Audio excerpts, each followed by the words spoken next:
All right, take your Bibles. Let's go to Genesis chapter 3.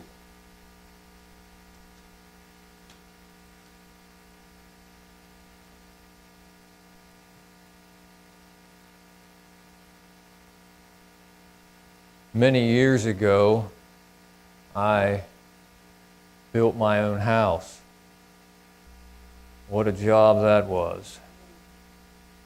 But I remember in the midst of that, we were down in Lexington, Kentucky at this warehouse, and I forget exactly what I was purchasing. I know we bought kitchen cabinets there, and I bought some other stuff. But when we were down there looking through it, we were going across the warehouse, and we had to kind of jump down into this one area. But I remember Donna, she tried to do it, and she fell, and she landed right on her elbow, and she shattered the radial head there, and they had to go in there and redo her shoulder, her elbow, and all that. And it's still not, she still doesn't have the mobility in it, all these years later. But they put up screws in it and all that. But you might say it was a fall worth remembering.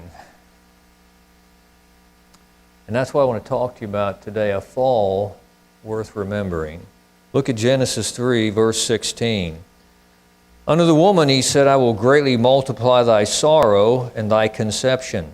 In sorrow thou shalt bring forth children, and thy desire shall be to thy husband, and he shall rule over thee. And unto Adam he said, because thou hast hearkened unto the voice of thy wife, and hast eaten of the tree of which I commanded thee, saying, Thou shalt not eat of it, cursed is the ground for thy sake. In sorrow shalt thou eat of it all the days of thy life.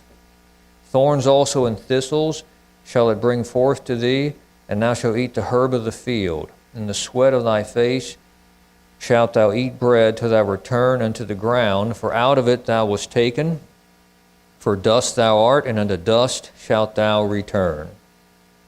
Now, obviously he made some statements to the serpent there in verses 14 and 15. But God didn't tell them everything that was going to happen. Consider just for a moment, and I know this is kind of a duh moment, you might say, but we live on the other side of the fall.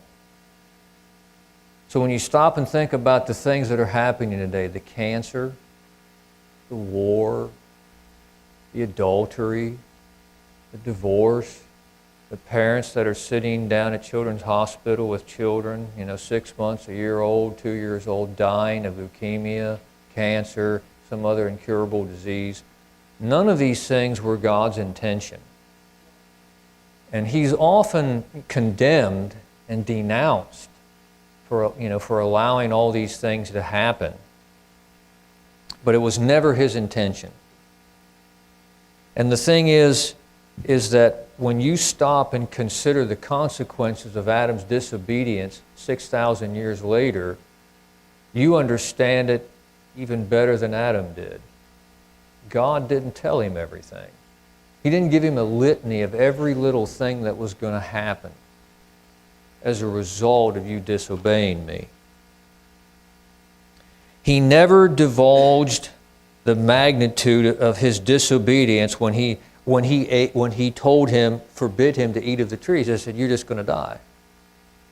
Okay? And likewise here, he didn't divulge the magnitude, in other words, the extent or the enormity of the disobedience. What an aftermath it would be. You see, because at the end of the day, what God really wants is He just wants us to trust Him. Did He need to give him all the details? Did He need to sit down and explain to Adam, divorce and pedophilia and all the LGBTQ alphabet mafia or war, human trafficking, slave trafficking, leukemia? I mentioned cancer, ALS, the list goes on and on and on. All the children born with birth defects. You see, the command, God expected him to trust him, that the command he gave him was for Adam's good, and that therefore Adam should obey him without knowing the full extent of all the consequences. He just wanted Adam to obey him.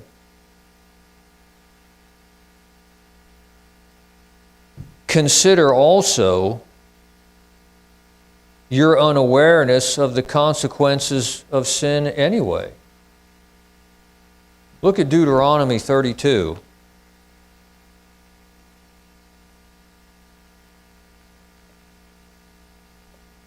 Deuteronomy 32, verse 29. It says, "Oh, that they were wise, that they understood this, that they would consider their latter end."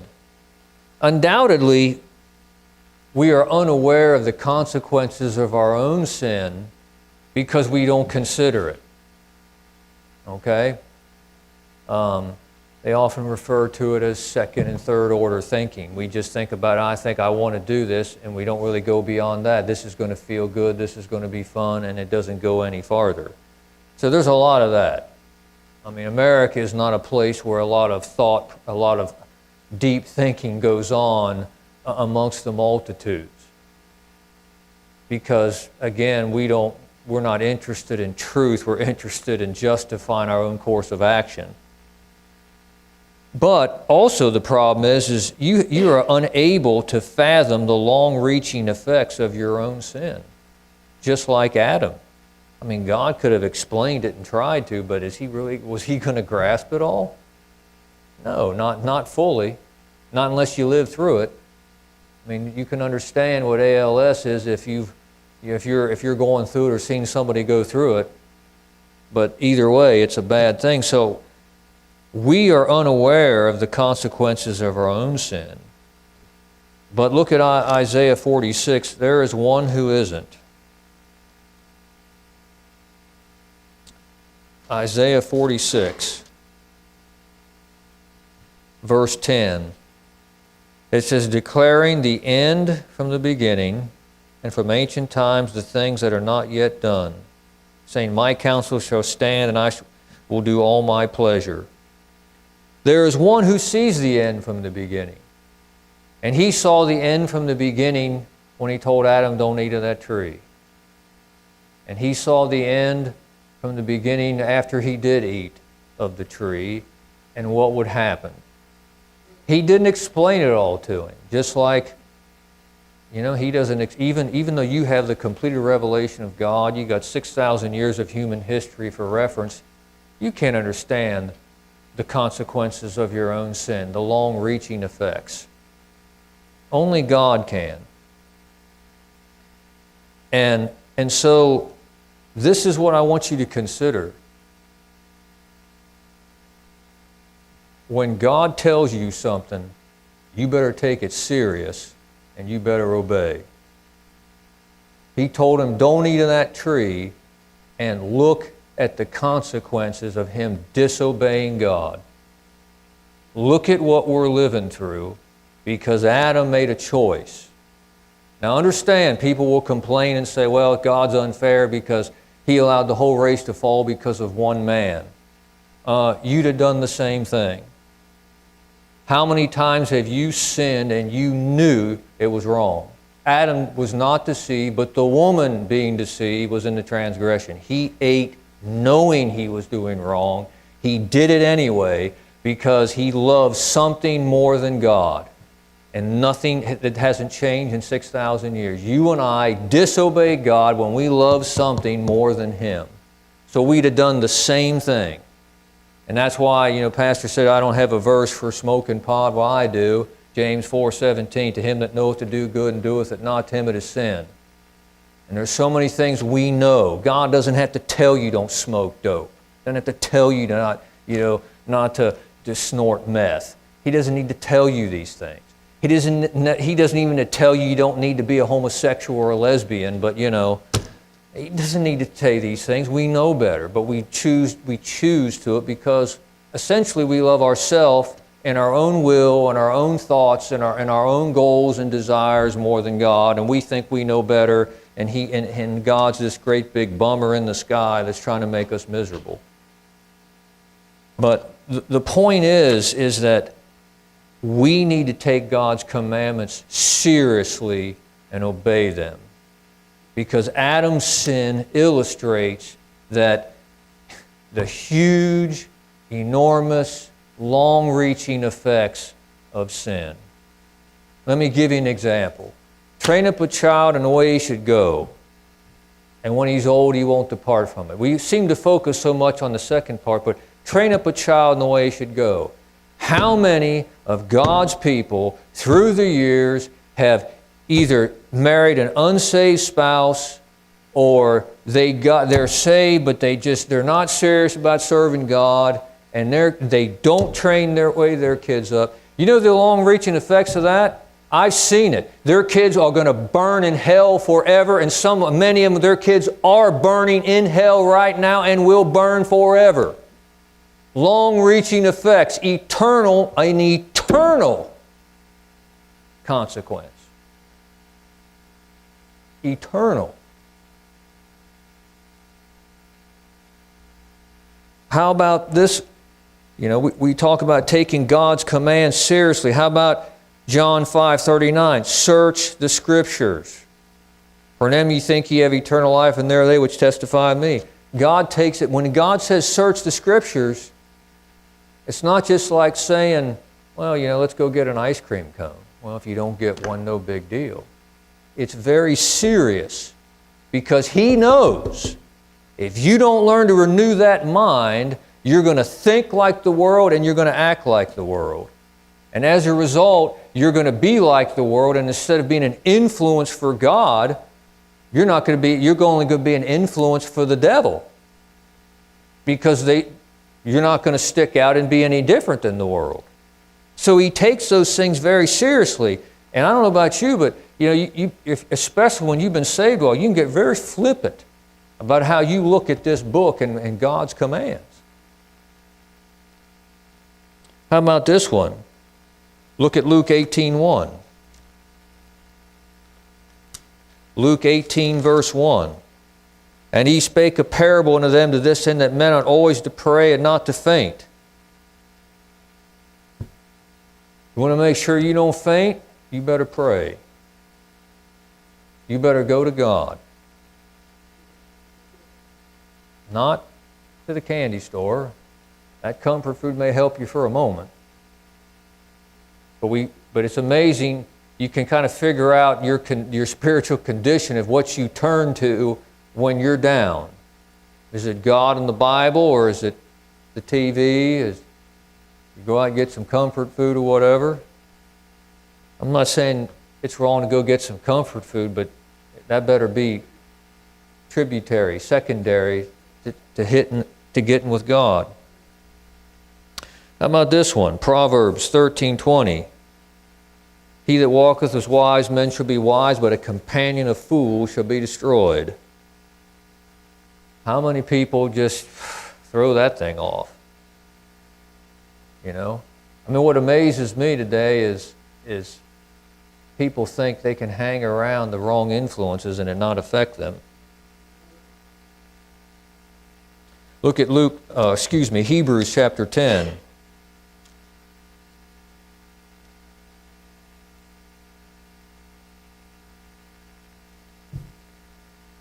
Hebrews chapter 10, verse 23. Let us hold fast the profession of our faith without wavering, for He is faithful that promised, and let us consider one another to provoke unto love and to good works, not forsaking the assembling of ourselves together as the manner of some is, but exhorting one another, and so much the more as you see the day approaching. You know, I'm sure, if you've been in church a long time, sometimes you ask yourself, what is the point? Oh, there's a point. He said, you're going to waver. You ain't going to make it if you don't stay. Hang in there. You won't make it. And in 40 years of being saved, I've never seen if a Christian isn't in church, they aren't worth shooting. I've never seen an exception yet. You think I'd see one in 40 years? Haven't seen one yet. So if we're going to be faithful like He's faithful, if we're going to hang in there and not waver, But sometimes we just kind of play with these things, and it's not that big of a deal. It's a real big deal. And when we think that way, we need to go back to Adam, who said, it's not going to be that big of a deal. I eat this, I know what God said, but. And it's the buts. 1 Corinthians chapter 10.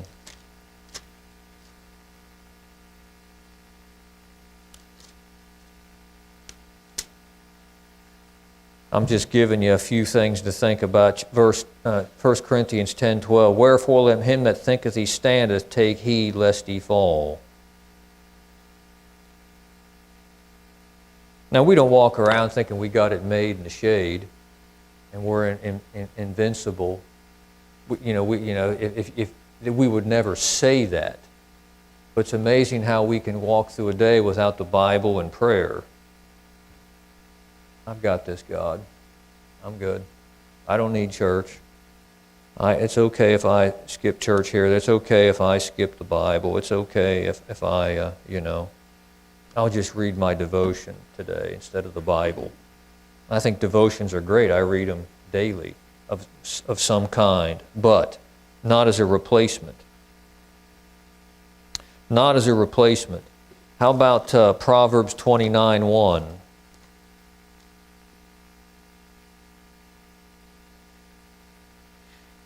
He that being often reproved hardeneth his neck shall suddenly be destroyed, and that without remedy. That describes our society. You can't tell anybody anything.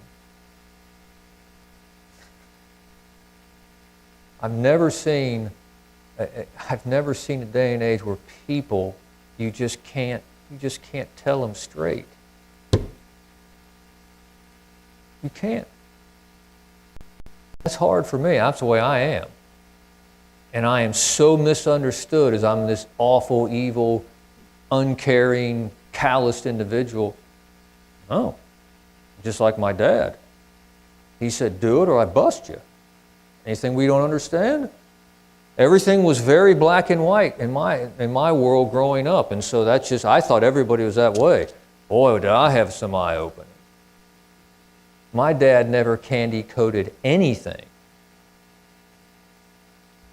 Anything. Now, I'm not saying everyone should be like him, but I do think, if we rejoice in the truth and we love the truth, we should be able to take the truth. And so many times we are just like the world. We can't take the truth. We harden our hearts. And the other verse I was going to give you is 2 Peter 3, 17 and 18, which talks about growing in grace. You'll never grow if you can't take reproof. If you've got it all figured out, please come talk to me and tell me your secret, because I haven't. Because I live every day ashamed of myself that I've been saved so long, and I'm so far from where I should be. So after God has just invested so much time and energy into me and blessed me, and yet what little return He's gotten. I have to live with that. I think, I live with it every day of what a sorry son I am. And I don't say that with any false humility. I'm just being honest. I wish I was farther than I was. But the point that I'm trying to make, brethren, is that how many of you have been down to the Smoky Mountains and you're driving in and you go up, it's Newfound Gap Road. You get to the visitor center. That's one that goes up the mountain at the top. There's like a lookout, but it's right at the border of Tennessee and North Carolina. And if you go down over the hill, you go down into Cherokee, and that road you can't see around the corner. But you shoot off, you get to go to Clingman's Dome. And you get up there in Clingman's Dome, if you've ever been there, you can see where that road comes out. You can watch how windy it is and see where it comes out. That's God. He's sitting in Clingman's Dome, and He can see where the road comes out. We can't see around the corner. So when He tells us something, I know where this is going to come out for you. And just like He would tell Israel, it'll be well with you when you obey me. Deuteronomy says it all the time. It'll be well with you. It'll be well with you. He's for you. Right? He was God with us, He's God in us, and He's God for us. So He is for us. And so it's so important for Him, as Pastor talked about, would you just trust me and obey me? Because if you don't, I know where that road comes out. And I know how it's going to affect you and all those connected with you. And it's not going to be pretty. And if you have any doubt where disobedience leads, just look outside these doors. Well, you live in a world of people that's all about me. And at the end of the day, we fail and disobey God because we get on that tack of it's all about me instead of it's all about Him. So the encouragement is take what He says seriously. He's not just trying to be a big bummer in the sky and dampen your joy and, just put a straitjacket on you and make life miserable. He wants you to be happy. But He knows you'll never be happy unless you're holy. Holiness leads to happiness. Righteousness is connected with peace in the Bible. And if we're going to have, and the kingdom of God is not meat and drink, but righteousness and peace and joy. But righteousness is first. The peace and the joy come subsequent. And the Lord just dealt with me about, Doug, you get too flippant about what I tell you to do. When I tell you to do something, you need to think about back in the days when your dad would tell you something and you would ignore him and he would have to discipline you because you wouldn't listen. And how often, God will remind me how often my dad had to discipline me because I was just stubborn. I was a slow learner. But the same thing. There's just and so anyway, enough said. Let us take Him seriously. Brother, you want?